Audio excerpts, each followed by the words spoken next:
Apakah kamu pernah ada pengalaman diselingkuhin? Atau justru saat ini kamu lagi mengalami diselingkuhin? Atau bahkan jangan-jangan kamulah pelaku selingkuh tersebut? Oke, gak masalah apapun posisi kamu saat ini. Terus, apa yang harus kamu lakuin saat ini untuk menghadapi dan menangani perselingkuhan? Silakan jawab di kolom komentar ya, sesuai role play kamu sekarang. Apakah kamu merasa pihak yang diselingkuhin? Atau kamu yang selingkuh? Atau kamu sebagai selingkuhan? Karena beda peran ya. Dalam perselingkuhan itu kan ada 3 posisi. Pertama, yang diselingkuhin atau biasanya disebut korban selingkuh. Tapi saya gak suka dengan nyebut korban ya. Kedua, yang selingkuh atau pelaku selingkuh. Biasanya kebanyakan orang ngasih julukan. Dan yang ketiga, si selingkuhan alias pelakor atau pebinor kalau kata orang-orang ya. Walaupun saya sebenarnya gak setuju sama sebutan itu. Saya mau jelasin dulu sedikit tentang pengertian selingkuh. Selingkuh adalah situasi di mana saat seseorang udah punya pasangan, entah pasangan sah seperti suami istri yang sudah menikah atau sudah ada dalam perlindungan hukum dan undang-undang, atau yang masih dalam fase hubungan pacaran alias simulasi atau miniatur menikah. Terus apa bedanya? Sama aja, fiturnya sama aja kan. Agenda dan aktivitasnya sama aja, cuma bedanya di status aja yang belum sah di mata negara dan masyarakat, gitu kan? Oke, jadi selingkuh itu melibatkan 3 pihak tadi ya yang udah disebut.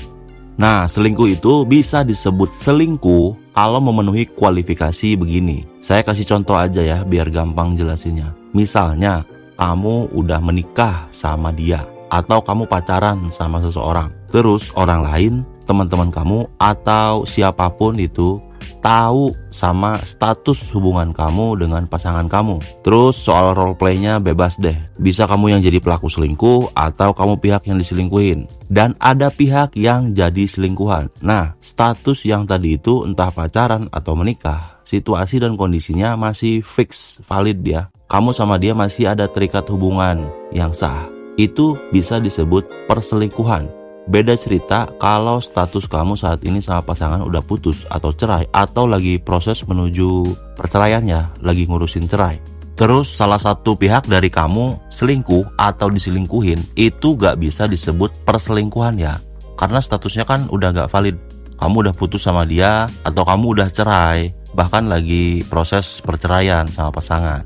Walaupun sebenarnya perselingkuhan itu terjadi karena salah satu pihak memang sudah merasa banyak alasan ya, entah bosan, entah karena ada konflik internal yang gak kunjung selesai sama pasangan, udah beda visi misi, udah gak sejalan, udah gak ada kompromi, pokoknya banyak banget lah alasannya, gak bisa disebutin satu persatu di sini ya, karena beda orang, beda perspektif dan subjektif ya. Setiap kali alasan-alasan orang selingkuh itu pasti beda-beda, macam-macam. Cuma secara garis besar yang bisa saya identifikasi, orang yang selingkuh itu karena merasa dirinya masih laku dan belum puas dengan pasangan. Loh, kan udah laku tuh bang, udah punya pasangan, kok masih selingkuh? Terus gak puas gimana tuh bang maksudnya? Apanya yang gak puas?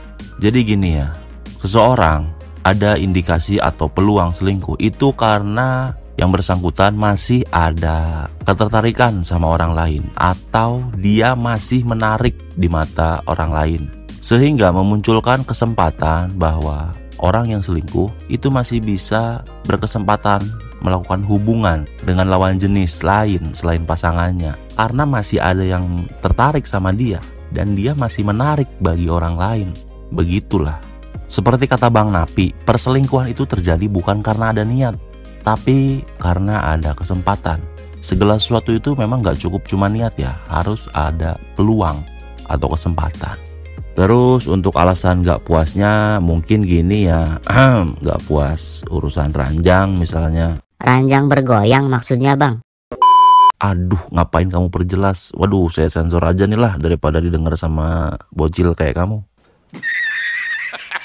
Terus bisa juga gak puas karena hal lain ya, faktor lain, bukan cuma urusan seksual aja. Bisa jadi gak puas karena pasangannya kurang perhatian, kurang pengertian, kurang peduli, kurang menunjukkan kasih sayang sama pasangan. sehingga memunculkan rasa jenuh, bosen. Kayak kamu aja kalau hubungan sama pasangan kamu cuek, dingin, diem-diem baik, kamu pasti bete juga kan, malas juga kan, bosen juga lama-lama.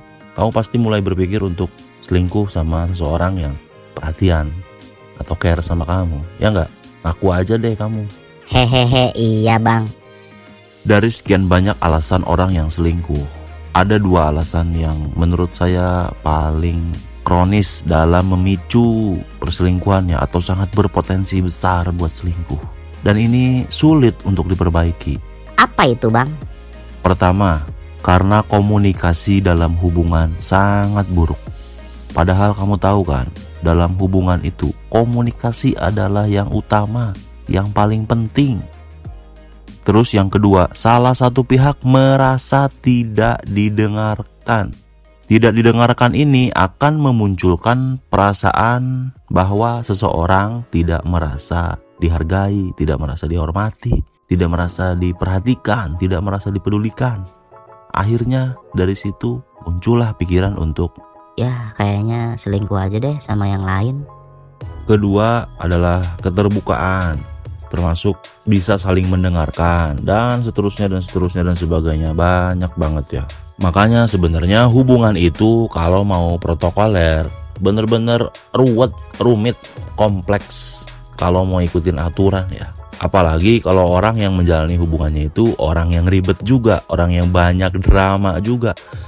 Ya udahlah, gak heran kalau hubungannya ribet banget, penuh drama. Kayaknya gak happy, gak enjoy, gak santai gitu hubungannya. Selingkuh itu ada 2 ya, ada 2 macam. Pertama, selingkuh secara emosional. Yang kedua, selingkuh secara fisik. Maksudnya gimana tuh bang? Akan saya jelaskan di part kedua episode selanjutnya. Segera ya. Terima kasih sudah menyimak. Stay tune and see you soon on the next video.